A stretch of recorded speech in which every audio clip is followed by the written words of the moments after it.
ব্যবসায়ীরা যে ব্যক্তির নামে আসলে ব্যানার করেছিলেন আব্দুর রহমান, সেই আব্দুর রহমানের অনুসারীরা হামলা করে বলে জানিয়েছে ব্যবসায়ীরা, এবং পরবর্তীতে লাঠিসোঁটা নিয়ে তাদেরকে রুখতে মাঠে নেমে পড়েছে ব্যবসায়ীরা, সেটি আমরা দেখতে পাচ্ছি।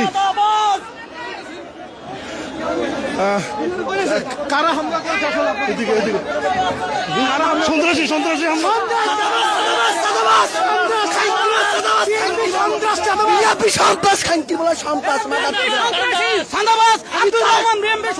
আমি তারেক রহমান, এটা বিএনপি থানা যুবদলের সাধারণ সম্পাদক, থানা যুবদলের সাধারণ সম্পাদক আব্দুর রহমান বহিষ্কৃত নেতা করে দিয়ে এরপরে বিএনপি দাবর দিয়ে কাজ করতেছে।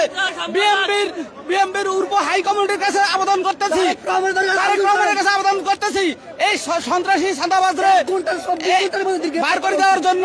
এই তেজগাঁ এলাকা থেকে দেশের জন্য ব্যবসায়ী, সাধারণ ব্যবসায়ীরা তাদের কাছে চাঁদা চাইতে 20,000, 50,000, 1 লক্ষ টাকা, তাদেরকে ওই চাঁদাবাজ থেকে ব্যবসায়ীদেরকে মুক্তি করার জন্য আপনাদেরকে সবাইকে আহ্বান করছি।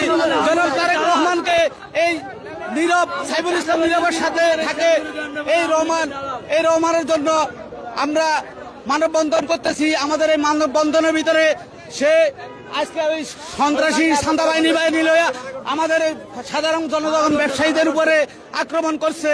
এটার জন্য আমরা নিম্ন প্রতিবাদ জানাচ্ছি। রাস্তাঘাট